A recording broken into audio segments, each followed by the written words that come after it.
नमस्कार साथियों, स्वागत है आपका हरियाणवी ट्रैकर में। आज 12 अगस्त है, श्री कृष्ण जी का जन्मदिन, जन्माष्टमी। आप सबको बधाइयाँ हो। बात करते हैं माँ वैष्णो देवी की यात्रा सन 2020 की कैसी रहेगी, कब से शुरू होने वाली है।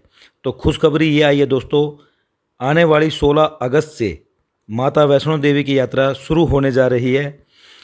मैं सन 1993 से लगातार जा रहा हूँ, कई बार तो साल में 2 बार भी गया हूँ, पर इस साल 2020 में कोविड-19 की वजह से हालात कुछ दूसरे बने हुए हैं।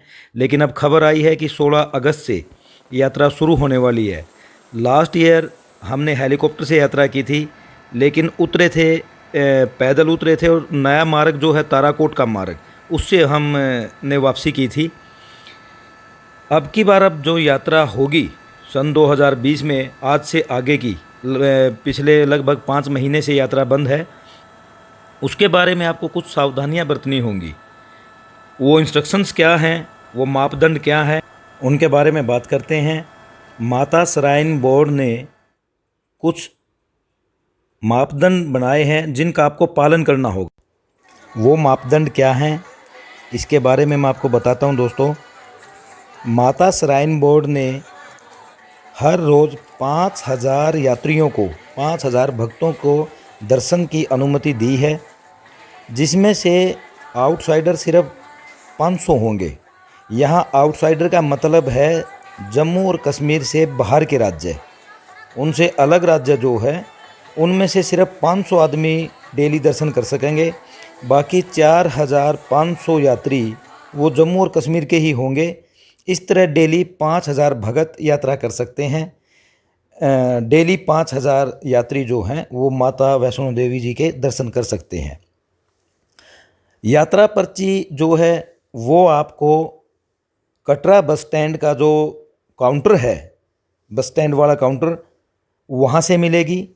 रेलवे स्टेशन से भी मिल जाएगी, और जम्मू से भी आप यात्रा पर्ची ले सकते हैं। यहाँ विशेष ध्यान देने लायक ये बात है कि ये जो काउंटर हैं ये सुबह 5 बजे से दिन में 12 बजे तक ही खुले रहेंगे। आप सुबह 5 बजे से लेकर दिन में 12 बजे तक ही यात्रा पर्ची ले सकते हैं। जो आउटसाइडर हैं, बाहर के राज्य के यात्री जो दर्शन करना चाहते हैं, वो ऑनलाइन यात्रा पर्ची ले सकते हैं, पर इसका क्या मेथड रहेगा वो अभी तक स्पष्ट नहीं हुआ है। जय माँ वैष्णो देवी। माँ वैष्णो के दरबार का भव्य नज़ारा आपकी स्क्रीन पर। दोस्तों, कटरा से बाहर से जो भी यात्री आएंगे उनके लिए होटल की टैक्सी की सुविधा होगी, लेकिन सभी होटल नहीं खुलेंगे, केवल चुनिंदा होटल ही खुलेंगे जो सैनिटाइज होंगे। उनके जो भी मापदंड हैं वो आपको मानने होंगे। न केवल होटल के, पूरी यात्रा के मापदंड आपको मानने होंगे। जैसे सैनिटाइज़र आपके पास हमेशा होना चाहिए, फिजिकल दूरी बनाकर रखें, ग्लव्स और मास्क आपको पहनने होंगे। पूरी यात्रा के दौरान सैनिटाइज़र, ग्लव्स और मास्क तीनों चीज़ आपके पास होनी चाहिए। कोरोना टेस्ट करवाना अनिवार्य है। श्राइन बोर्ड द्वारा कोरोना टेस्ट सेंटर स्थापित किए गए हैं, जो कि J&K की गवर्नमेंट की मदद से स्थापित किए गए हैं। टेस्ट जो हैं वो बिल्कुल निःशुल्क होंगे, फ्री होंगे। नेगेटिव रिपोर्ट आपकी आनी चाहिए। अगर आपकी रिपोर्ट पॉजिटिव आती है तो किसी भी सूरत में आपको यात्रा की अनुमति नहीं मिलेगी। आपको किस मार्ग से यात्रा करनी है ये आपकी मर्जी है, ताराकोट या पुराने मार्ग से, कोई भी मार्ग आप चुन सकते हैं। रोपवे की सुविधा भी आपको मिलेगी, पर जहां रोपवे में पहले लगभग 45 यात्री यात्रा करते थे, अब 15 या 20 भगत जा सकेंगे। ऊपर भवन में आपको रुकने नहीं देंगे, सेम डे ही वापस नीचे आना होगा। लंगर और भोजनालय बाबत सही जानकारी नहीं मिली है, शायद ये सुविधा आपको नहीं मिलेगी। आरती में शामिल नहीं होने दिया जाएगा, न सुबह वाली में न शाम वाली में। घोड़े, पालकी और पिट्ठू ये भी बहुत कम तादाद में मिलेंगे।